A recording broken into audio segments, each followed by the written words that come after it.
Hey, everyone. Welcome back to part 2 of my conversation with Tim around depression and substance abuse. So let's go. Yeah. So today's episode, we're going to talk about how someone who is dealing with depression and maybe they think they have a substance abuse problem, how they can start to help themselves. Okay. I could see where this could come in handy. Yeah. So this is from a therapist perspective. Yeah. Okay. Let's get it. All right. Number 1, we're starting with your self-care and your healthy routines in your life. So if you had them at one time in your life, I'm going to encourage you to get back to it. If you've never really had great self-care, we're going to get into it now. All right. So number 1, you got to establish a routine. So oftentimes when we're abusing drugs, we don't have a routine. And if we're depressed, we don't have a routine. It's easy to let it all slide. So what, I would encourage you to do is get back to routine, get back to setting your alarm, waking up at a certain time, the same time every day, and really not 5 days a week, all 7 days of the week. Okay.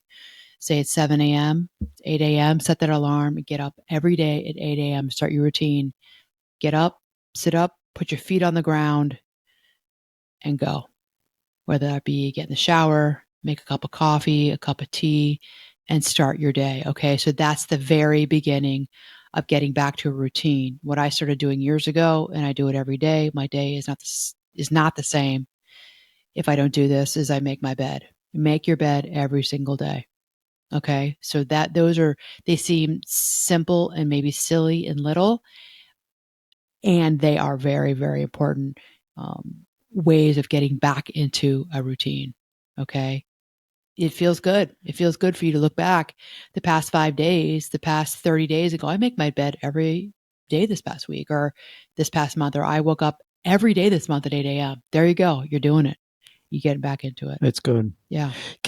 So as we go through this list, I'm just thinking about this now. Can you give us, and some of this might just seem logical, but like those of us that are on the fringe. So it's like, we're not the person going through it, but we're the spouse or we're the cousin or whatever it is. Give us a little something that maybe we could consider doing to offer support for this person.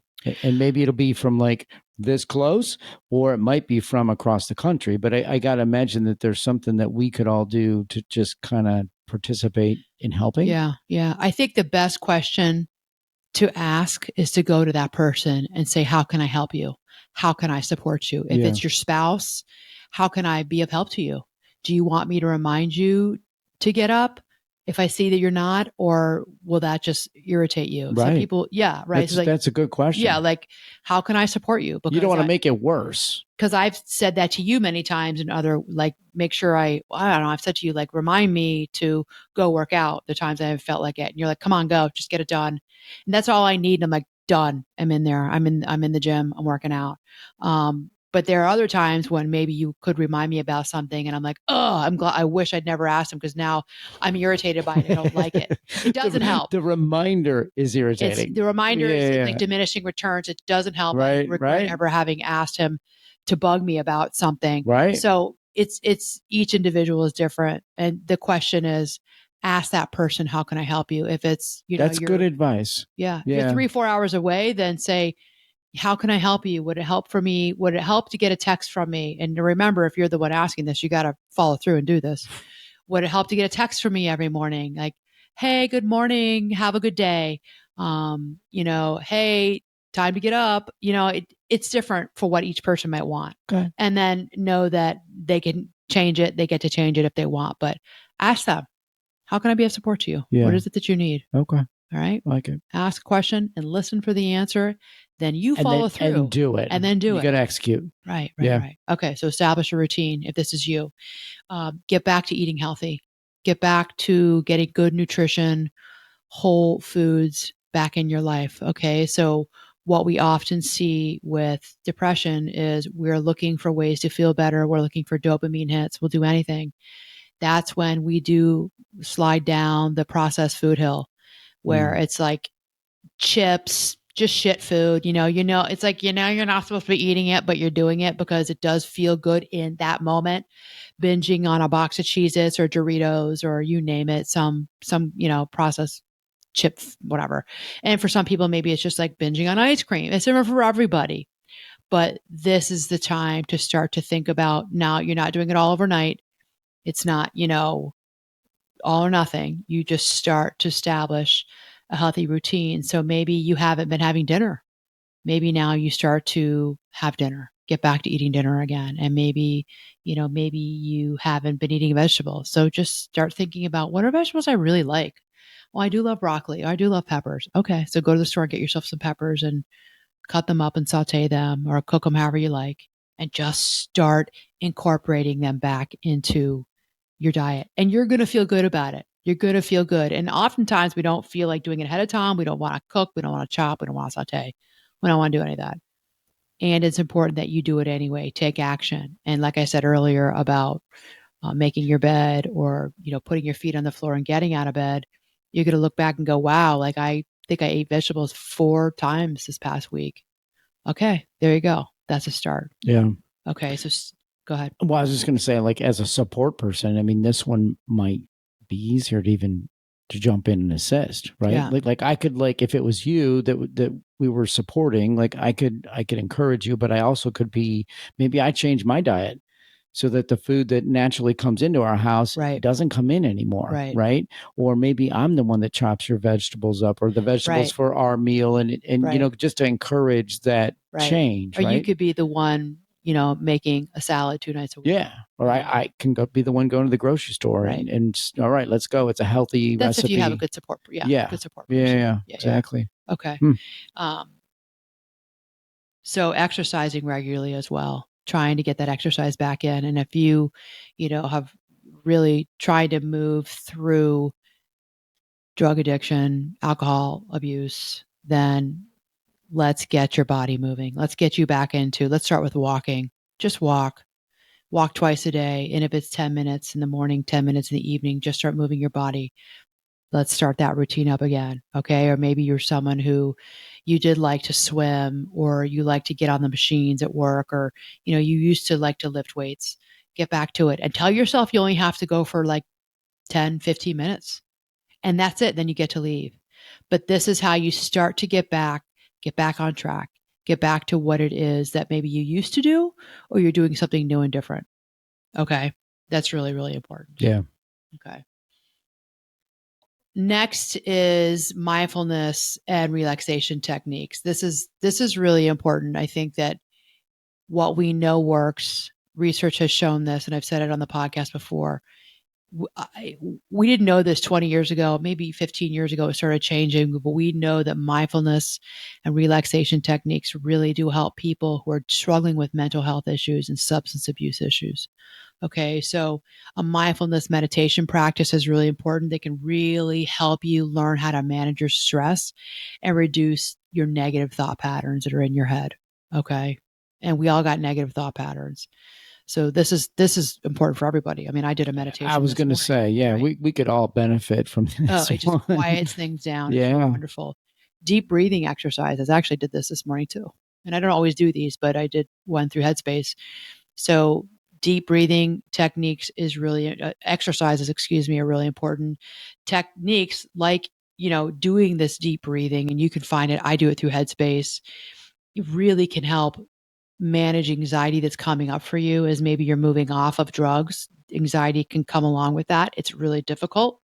It can be really difficult, and it can really help to promote relaxation.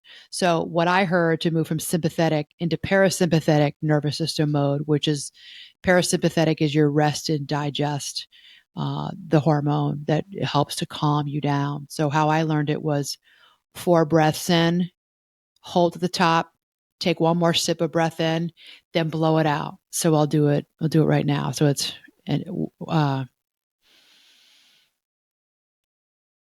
one more slip in, hold it. So it's 4 in, a count of 4. 1, 2, 3, 4 in, hold, take another sip in at the top, blow it out. Do that 2 or 3 times. It's very calming. I still do it Been doing it That's for a years. good one. Yeah. I mean, that's almost like, that's good for a swimmer. Yeah. Right? It helps like you chill you for out. your lung capacity. It's Yeah. like you're like really working those Breathing inner. for. Yeah, Yep. A exactly. little more up top. You can take a little bit more in, then blow it out. Yeah. You're moving into it. The way I heard it years ago was that it's the equivalent of, this is our monkey mind, because we have the same brains we had a million years ago. So it's the equivalent of running from a tiger in the forest. You're running from the saber-toothed tiger trying to kill you, and you finally got away. You're hiding behind a bush, and you threw him off the scent. And you're breathing like crazy. You're going fast. You're trying to get away. You're hiding. Your adrenaline's up. You're trying to keep yourself alive. The tiger has passed. You've been in your spot for maybe hours. I shouldn't say hours, not hours. It could be hours. Well, you're the sip at the top. It's at the height. Then blow it out, and now you're moving into relaxation. The fear is gone. The threat is gone. The brain can calm down. You're safe, and it does work. Yeah. So that's how I heard it years ago, and it works. It works. It's good. That's for a good me. one. It works for a lot of people. Yeah. Okay. So then, and also progressive muscle relaxation is something that works very well. And this is also a great practice to start. So it does reduce physical tension and stress, but it's where you tighten every part of your body as best you can. You let it go. And I do this sometimes at night when I'm trying to go to sleep. You don't know I'm doing it, but I'm doing it. And I learned this in college with my college professor's husband. She was on maternity leave, and her husband, who's also a professor, a psychologist, came in and taught the class, and he taught it. It's funny, I didn't really care for that professor. This is one thing about him I really liked. We all had to do it. Hopefully he's listening. We all had to do it in our class. And I remember like putting we all put our heads down on our desks, and some of us fell asleep. So it worked. Nice. It really worked. So you start with your toes. You tighten your toes, tight. Hold it, let go. And it's not you like, I'm going to say now your foot, tighten your foot, tight. Hold your muscles tight. Hold it, let it go. Now do your ankle. Now do your calves. Wow. Now do your quads. Tight. Hamstrings, quads, tight. Hold it. Count of 5, 6, let it go. Now move into your buttocks, your butt muscles, your buttocks. Tight, all the way up. I know Tim's doing it. I am doing You're it. doing it as I'm speaking. I'm kind of doing it too, actually. I could see where, because you're touching it does work. Basically all the major muscle groups in your body, right? It's relaxing. It's relaxing. I mean, do your fingers, do your forearm, do your biceps, do your neck, shoulders. And by the time I'm done, like, it's like, do your head. Oh, you can't really do your head, but it's the visual of doing it. Yeah. And you're like, oh, do your face. Tighten your whole face up. Tight. Hold the tension in your face. Now let it go. Yeah. Relax. You're like, oh, so that really works. We're enjoying this. I think you should like make me do it, and then we'll finish the episode where I'll be sleeping on the desk and you're still going, and just see if it works. Was this a comedy skit? Maybe the comedy version. Okay.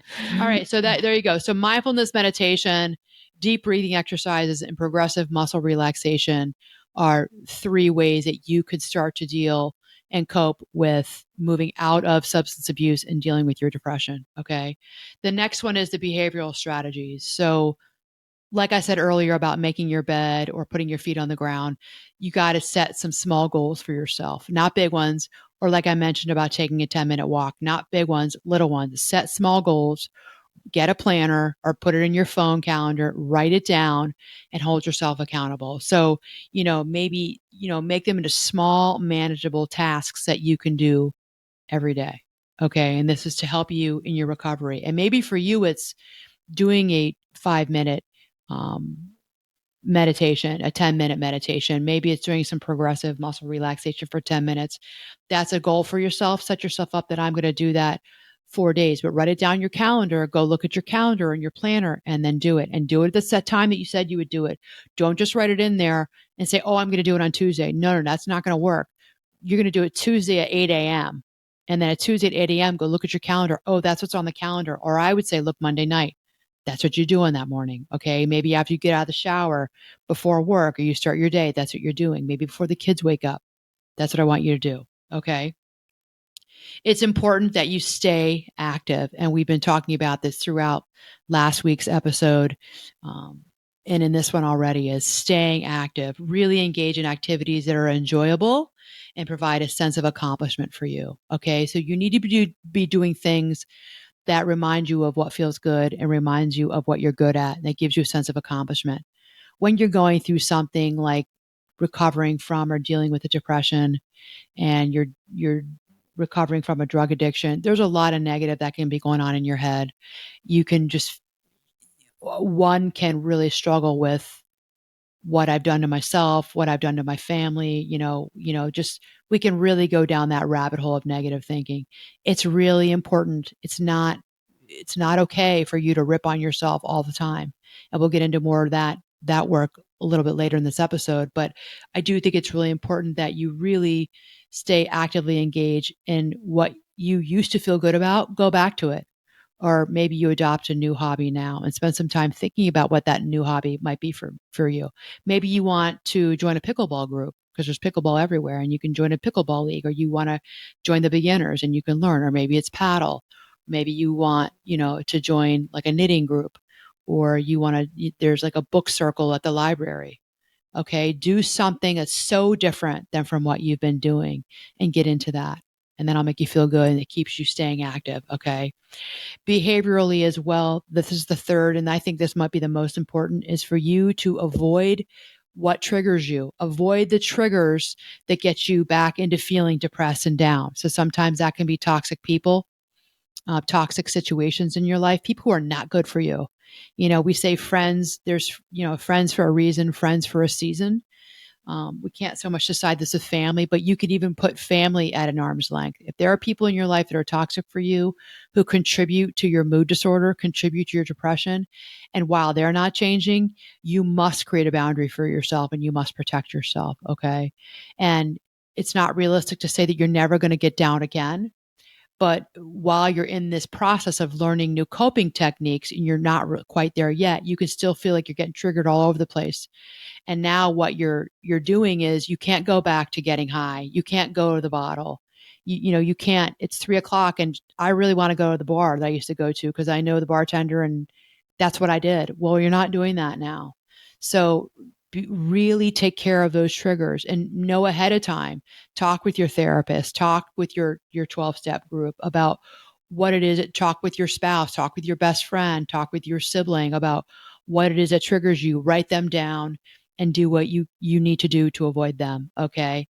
Because in the beginning, especially, triggers are everywhere.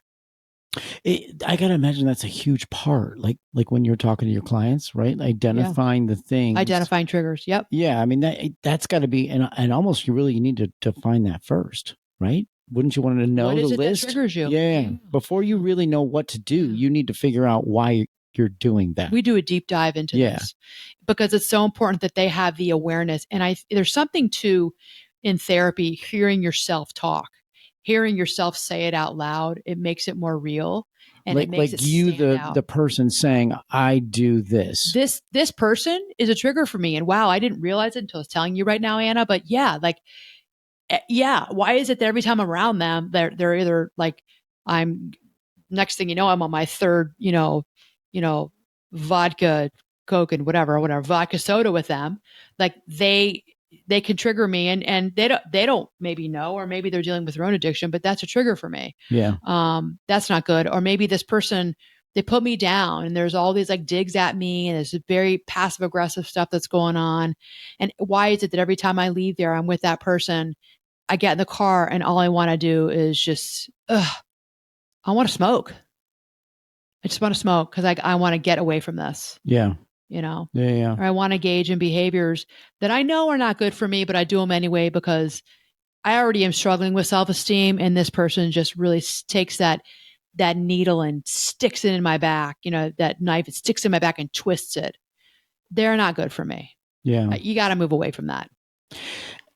Give us, if you can, I mean, give us a little peek behind the curtain for a second. So because you deal with this, right? You have people you deal with this all the time. Right. So are there times where in the discussions that you've had with somebody, maybe they've been a client of yours for months or weeks or years, right? That you kind of already know some of this stuff that that gets them going? Like, some of the triggers specifically, Yes. but Yes. but they haven't acknowledged that yet. Do you kind of like funnel that discussion to kind of go towards the fact that they need to say that out loud, like discover it for themselves and then say it? Like, is that the goal for you sometimes? I'm an observer of their life. Yeah. So I will listen in our conversations. My antenna is up. I'm looking for patterns. And so I'm observing what they're saying, how their behavior is, when they're telling me a situation. And I will notice what oftentimes they can't notice because I'm objective about their life. We are subjective about our own lives. It's very difficult to have objectivity with our own lives, especially when it's emotionally wrought. It's emotionally laden situation. Yeah. So yeah, what I do is I will speak to them about what it is that I see. That do you see there's a pattern here that I've noticed that whenever you talk about this person or those people or that group, I notice that I've heard this before. We've had this conversation before. Oh, what? Yeah, you've been talking about this. This is you're in a loop with this person. I'm wondering if they're triggering you. Is this a trigger? Yeah, yeah. It is. Now I'm simplifying it, but yeah, they're a trigger. Some people know who their triggers are. They Right. know like the most, the caustic ones.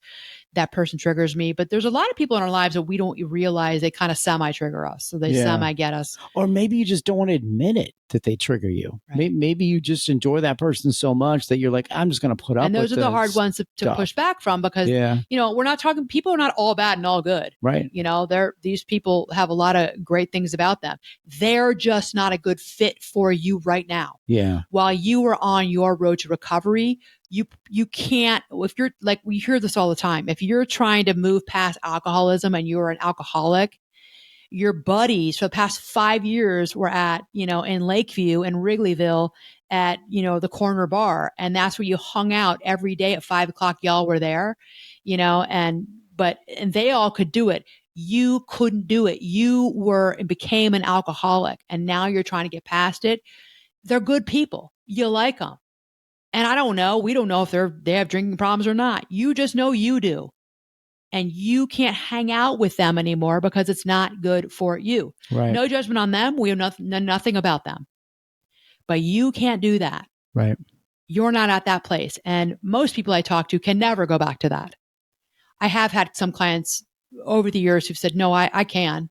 And I've worked so hard on this. I don't get triggered by that anymore. I can certainly go and I can't be there for 4 hours, but I can go and watch them have a glass of wine. I can have a soda or they can have a gin and tonic and I'm good. It doesn't bother me. Yeah. I have heard that and I see that, but most people are like, nah, I can't. I have to have a new lifestyle. For me, it's now playing beach volleyball down at the lake. For me, it's, biking with a buddies, 7 p.m. every Wednesday night. That's what I'm doing now, or I'm in a writing group. Most people have to do it that way. So every person is different. And that's the work that they do in psychotherapy is to figure out what works for them, what doesn't work for them, who the triggers are, what the triggers are, and how they can cope better. Okay. But in the beginning, you got to move the triggers out because we don't have the internal strength yet. We don't have that great toolbox, that coping toolbox set yet. I don't have all my tools in my toolbox yet. So I have to stay away from anything that remotely triggers me. When I gain more strength and I have more coping techniques and I'm further out from my depression and further out from my substance abuse, then maybe I can start to go back and dip my toe back in that pond if I want to and dabble in there, but not right now. Yeah. And you might not want to. And you may not. And right? A lot of people don't want to. Right? Yeah. Like, why go there again? Right. Okay. So avoid those triggers. The next is your social support. So this is really important. You got to build that social support network. Many people are leaving, like we just said, a lifestyle of people that enabled and maybe gave in to us or a part of our drug addiction and maybe also actually enabled our depression. There are people in our lives who really can enable us being depressed. You'd be surprised, but there are people who are invested in that and you being that way. I think it's important for you to move out of that and build a new support network. And namely, AA is a great example, a 12-step program. That's a new network of support of friends, and then build that support network of family as well. Okay. The next way is to communicate openly, share your feelings with those that you care about, that care about you, and about what it is that you've been through. Share with them, communicate with them, you know, and this will get you out of moving into isolation. Because if you're somebody who tended to move towards isolation and not talking with people, now you got to do different. Now you have to communicate openly. You have to reach out, and you need to let people reach out to you, and you need to let some people in, some good people in your life in. Let them know what's going on. That keeps you out of the mental isolation. I know it can be hard to do. You may not want to do it. You may not feel like it, because there is sometimes comfort in isolation. This is not what's best for you now. You got to let some people in. So you're talking about like reach out to the people on your team, define team however Yeah, you want right, to, right, and just say hey, and just kind of fill in maybe some of the gaps, right? right. From a point of positivity. Okay, that makes some sense. And the next one is, I'm going to say this, is you got to seek professional help. So I said this in last week's episode, and this is a little bit of a repeat, but it's worth repeating again. Psychotherapy, therapy for yourself, medication management, that's on the table. I think that that's at least worth a consultation with a psychiatrist, or nurse practitioner, somebody who's a psychiatric nurse practitioner, PA, physician assistant, who can prescribe meds. It's worth a consultation to see if that's an option for you. So try to be open to that, because that really can help push you forward in your recovery. Um, or it's worth repeating again. I've said this, I feel like, so many times, but I'm going to say it again. Support groups. Support groups are really, really, really important when you're trying to deal with an addiction. And so you got the psychotherapy, looking underneath the hood, doing the deep dive into your mental health issues, as well as your addiction issues, but the depression, the anxiety, what communication problems, relationship problems, trauma from your childhood, unresolved issues, fights that you still have going on with your family members. That's all psychotherapy. Someone who broke your heart, that's all psychotherapy. As well as, that's why I said in last week's episode, see somebody who is a CADC certification. They're a drug and treatment counselor. They've specialized. That's a really tough certification to get, so they know their stuff. I think it used to be, I think it still is today, months and months and months of training. So that's what I think is ideal, is someone who has a CADC.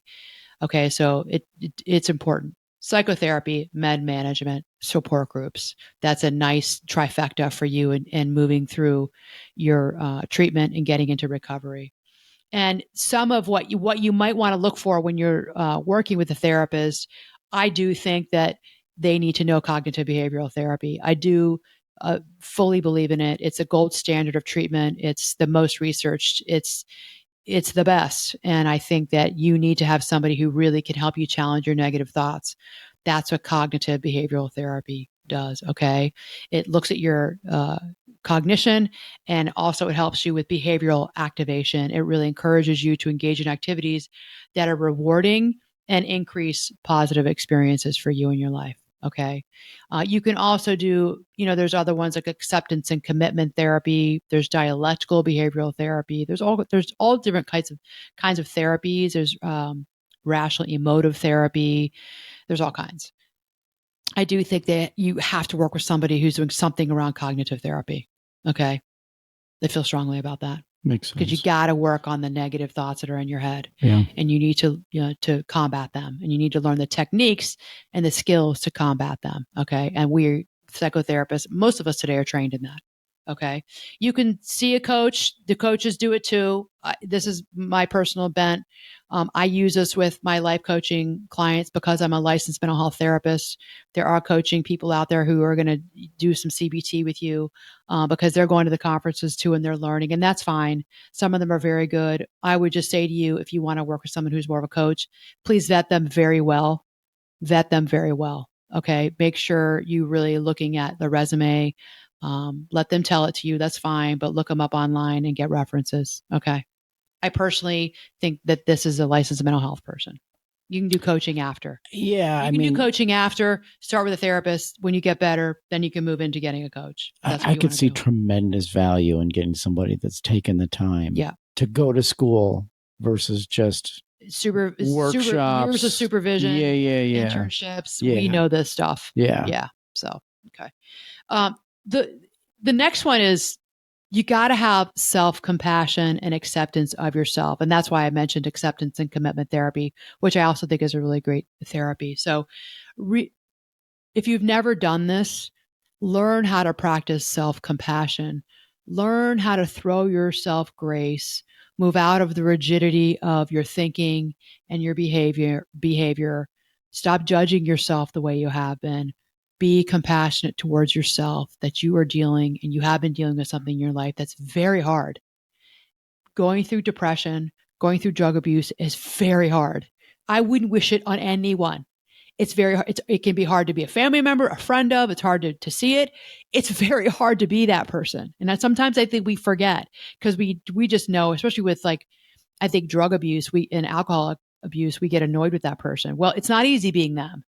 That's how they're coping. And they're using maladaptive coping techniques. They're maladaptive.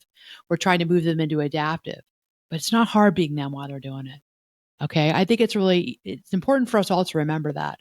How do you coach somebody to do that? How do you coach somebody to show compassion for them towards themselves? Like what do you say? Like how do you get them to think that that's a thing to do and then actually do it? That can be a challenge. Yeah. Talking with a client who has dealt with very low self-esteem. Low self-esteem seems to go hand in hand with depression, right? Not all the time. It's always nuanced, but they do tend to go hand in hand. Yeah. It is very difficult, and that's more long-term therapy to move them into self-belief, to move them into throwing themselves a bone, deciding to decide. This is why cognitive therapy is so important. Deciding to let the negative thinking go, deciding to move out of shame, to talk about what it is they're ashamed about. Like I said in last week's episode, shame lives in darkness. Shame cannot survive in the light. So talk about your shame, talk about your memories, do that narrative therapy, talking about your past for as long as you need to. And then you move out of it. Okay. That's more long-term therapy. Those are people who are with me for years. Yeah. It's a lot of work. If you do the work, you will get better. This will change. You will not always stay here. Yeah. And I don't, it goes without saying really, but like you have to earn their trust, right? Absolutely. You have to, there's going to be this period of time where they're like, probably like, nah, before they like trust that what you're saying, you're leading them the right way. I'm a stranger to them in the beginning. Correct. I'm a stranger. Yeah. Therapy is psychologically intimate. It's one of the most intimate things that you will do with a person, believe it or not. It's more intimate than sex. It's so intimate. It's emotionally intimate. So a client comes to me and they're sharing with me their inner thoughts, their deep feelings. That takes time for them to want to talk to me, to develop trust and psychological safety. If they don't have psychological safety, forget it. Yeah. And that's why it's so important. We call it the goodness of fit. The goodness of fit is so important. You can have a therapist who has, a psychologist or a PsyD or an LCPC or an LCSW. Many of us have psychologists and PsyDs. Psychologists have more research under their belt, but we all have the clinical backgrounds. So you can have somebody with all the diplomas on the wall, all the board certified this, board certified that. But if you don't want to talk to them, if you don't want to sit in their office or see them on Zoom every week, and tell them and share with them what's going on, and it's not a fit for you, it's not going to work. Yeah. What's most important. So I do think skill is important. I think it's very important. It's you say it's the balance of art and science for the psychotherapy part of what I do. You have to have the science. I have to have the science. I have to have the knowledge, but the art is our personalities coming together and sort of melding, vibing with one another. They're feeling like I can talk to her. I want to talk to her.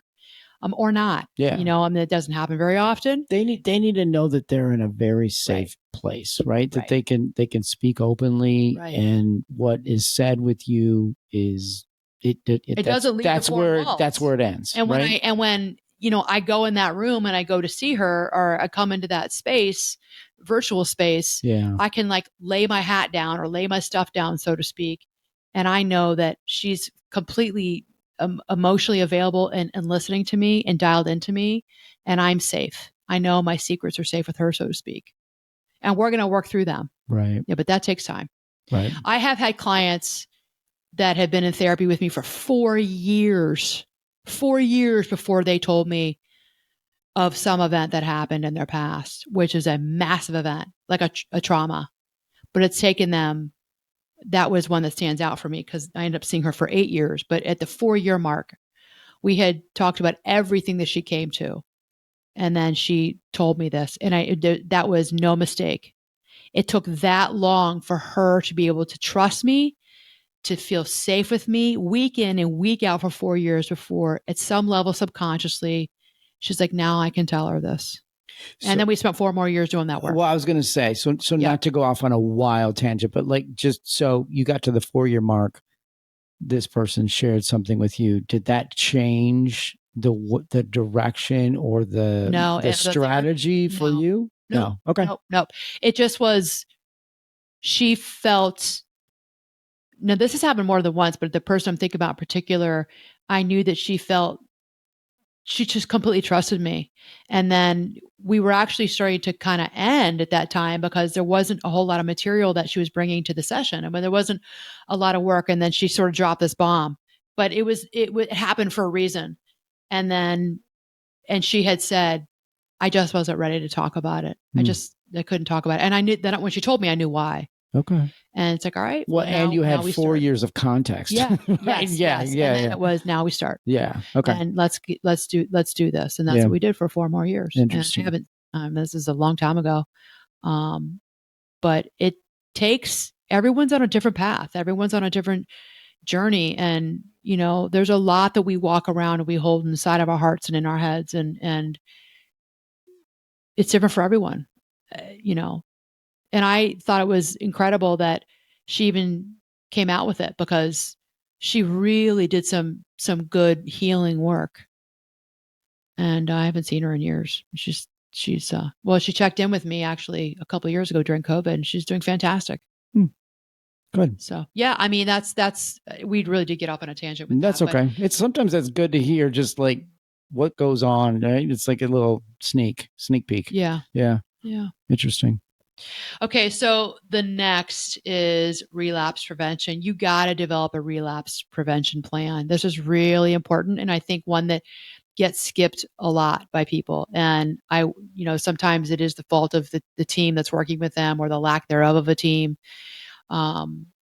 Helping, for us as clinicians, helping clients develop a relapse prevention plan. If you're in a program, usually this is happening, but I say usually because it's not always happening. You got to identify the early warning signs for yourself of relapse, have a plan in place to address them if and when that happens. Relapse is pretty common, and you got to have a plan. Okay. That's interesting, because I was going to ask this question. I always wondered, is there discussion of like, we're going through this entire process and let's just say it doesn't work. What are we going to do? You got to have a plan in place. Or do you not talk about that, because then you install a little bit of doubt? You have to talk about it. You do. There you go. I had I had a person come to me who is in an inpatient, I think a 30-day or 60-day program out west in California. It was one of those very posh kind of like a spa recovery, very expensive, like a spa-like treatment program. I felt like it was more spa than it was treatment, but I don't have a good taste in my mouth. I hadn't heard great things about this program, and I had this client come back to me from that program, and they had no plan. First of all, I knew they had no plan because in the better programs, I usually get a call from somebody that's either the nurse or the case manager telling me the person's being discharged, and I'm part of the discharge plan, and to make sure that there's a release of information signed, and that I am part of their team now for recovery, right?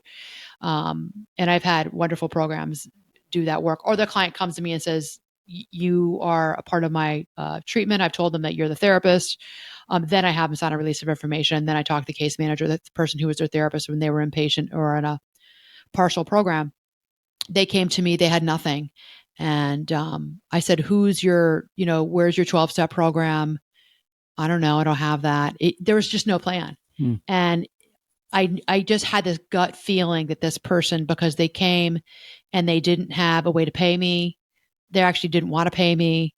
And I was like, okay, so there's some things here we got to. And it was interesting because the person wanted to do the session. I wouldn't do the session until they paid me. And I didn't always do it at that time. At that time, they paid it when it was live before COVID. They paid me at the end of the session. Some people paid me before, but I had pretty loose because most clients were pretty good about it. And I remember thinking, you better get payment right now because this person's going to try not to pay you. And I said, you need to pay me now. And the person's like, I left my credit card or my money in my coat and it's in the car. I'm like, okay, well, you go get it. And that person was not happy. I'll be right here when you get back. Well, I'm glad I made that person go back down to the car and get payment and pay me. And we did the session, and it was clear that I knew that there was no plan. And the person was really not still in a good place. I don't think that person really got the treatment that they needed. And I never saw that person again. Made an appointment, and I knew they were a no-show. They didn't show up. So that goes, but I've also worked with amazing programs who have a wonderful relapse prevention plan that my client has worked on with them when they were still in program. They came to me and they showed me, they wrote it down, they know what it is, they've got their people that they're reaching out to, they've got maybe a sponsor, they just have some good people in place. Yeah. I've seen a lot of that. Yeah. So it's really, really important. Okay. And with relapse prevention, it's really important that if you're struggling with this substance abuse and depression with it or anxiety with it, that you stay committed to the process. Remember, it's a process, that there's no perfection here.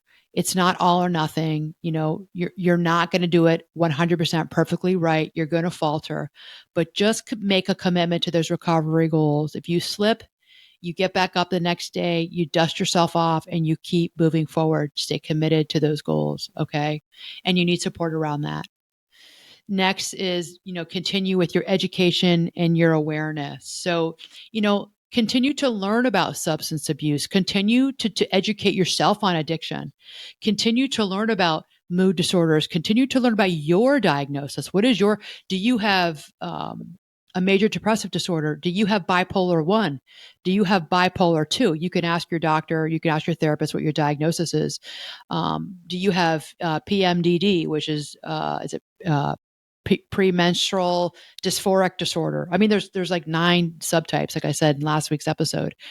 Find out about your diagnosis, do a search online, go look at some PubMed articles and really dive into it. That, for many people, that education is so helpful. Okay. So it's like, oh, okay, this is what it is. I'm not alone. Okay. This is what the treatment is. Get educated about what it is you deal with. Yeah. Okay. Really, really important. And you push that, right? I mean, you offer resources for people to, if they want to, they can go and find it here or here. I send them articles. If they're here live with me in my home office, I give them articles. I will push them in the direction they need to go in. This is a place I recommend books all the time. Yeah. Okay. So, that's really helpful. People really like that. Okay. It also makes you feel less alone. I'm not the only one. There's so many other tens of millions, billions of people who deal with these issues. Right. And I got to imagine now, in 2024, it's got to be a bit easier to get articles to people, right? Like back in the day, you had to go find this book, and maybe they would, maybe they wouldn't. But now it's got to be simple. Actually, you have to be careful because you can do the opposite. You can get flooded with information overload, right? Where your eyes start to get glazed over and you stop. Which is common in all kinds of stuff, right? In other scenarios, but this one too. It's like I have not retained anything I've read in the last 45 minutes because it's too much information. So be careful. Or you just continue to search until you find somebody that says what you want to hear. Right. And I would always say, go back to your therapist and listen to what your therapist recommends, what books your therapist recommends, or maybe the people in your 12-step group, what are they reading? What articles? Sometimes I read this great article about, family traits and alcoholism. Oh, can you send that to me? Sure. I'll send you the link. That's what I would do. Rather than just Googling, you can go down a rabbit hole and you can spend hours and hours. And like I said, next thing you know, you haven't learned anything. And if anything, you're just overwhelmed. Right. So, along that line, I think it is important though to stay informed, to stay up to date on, the treatment options that are out there. Because let's say, you were in a 30-day program for substance abuse, and you were, now and you were seeing a therapist there for that, as well as your depression, you have a psychiatrist, and now you're home and you've been doing good. You're going to your group, you see your therapist every week, but now it's a year, you're doing really well back at work. You're kind of killing it. You got your nutrition, your sleep, and your fitness is, you're doing okay. You're doing more than okay. And maybe, it's a year later to 2 years later, and you're starting to feel those symptoms of depression again. So you go back to your psychiatrist, you talk to your therapist, you consult with them. Like, I'm starting to feel these feelings again. And this is where my mood is at. And you're going to be doing this anyway. If you're in therapy and you're have a psychiatrist who's managing your meds, they're your team. Remember, they are your treatment team and you're working with them. But I think it's important that you rely on them to know what's out there. At the same time, I think it's okay for you to, also look up what are the latest treatment options, like, biofeedback, neurofeedback. I mean, there's different treatments today that are out there that were not even well known 5 or 6 years ago. So at the same time, so I don't want to speak out both sides of my mouth right now. I think it's important that you stay informed. I think it's important that I would go to my therapist, my psychiatrist for extra reading, books, journal articles that are out there that you could get more informed. Just don't Google, because Google, you can go to a rabbit hole. It can be too much. And at the same time, I think it's okay for you. You can do a search and talk to your therapist and psychiatrist about what are the latest treatment options. If you feel like you want to know, or that, I'm starting to feel a little bit down again, there are other treatments out there. There's also holistic treatments out there that you can do that maybe you didn't know about 2 years ago when you were just starting out on this journey. Okay. Um, and then really engage in positive activities. That's something that's really important. So make sure that you're engaging in things in your life now that you enjoy. Like I said earlier about, maybe you want to join a pickleball, maybe you want to go to Pilates. Now you've made some new friends through Pilates, or you want to go to yoga, go to the same yoga class 3 times a week. Maybe you go Tuesdays and Thursdays at 6 p.m. You keep going, you get to know the same people. Hi, how are you? There you go. You're starting to make some friends, through that positive activity of yoga, like-minded individuals. So discovering new hobbies and interests is really important during this time of recovery from a mental health diagnosis and substance abuse. And I'm always going to say volunteer work. Volunteering gets you out of yourself. Volunteering is so, so important. I had a client years ago who was so deeply depressed. One of the most depressed people I think I ever saw. We're often worried about her. And I loved her psychiatrist. I knew her psychiatrist already, and she was wonderful. We both very much were concerned in caring for this individual. And I kept pushing volunteer work, volunteer work. You got to volunteer. And this person finally acted upon it, took action, found this volunteering job. I don't want to give away too much, but it wasn't in this country. It was somewhere in the Caribbean. It was doing something with saving wildlife. And she loves wildlife, loves animals, and it changed the trajectory of her life. Not that she didn't still deal with depression, not that she didn't have those down days, but that volunteer work that she did, it just spurred her on to actually do more volunteer work when she came back here around animals, because that lit her up on the inside. And it did something for her that, for her, working with humans didn't do it, but working with animals gave her a new purpose and a new sense of meaning in her life. And that is someone who will always be needing to do that as a coping mechanism, as a tool in her toolbox of dealing with her depression. Right. So that's a nice way to end. So, always think about volunteering, those healthy habits. And one of those healthy habits and healthy hobbies can be you getting into volunteering. Maybe, we have a place here in our town that, what is it that we have for all of our migrants that are here. But this started with the Ukraine, Russia. We had a lot of Ukrainians who were coming here, and it was an old school that they turned into basically a resale shop, and everything is for free. You just had to sign up, and volunteers will take you through and help you basically furnish an apartment.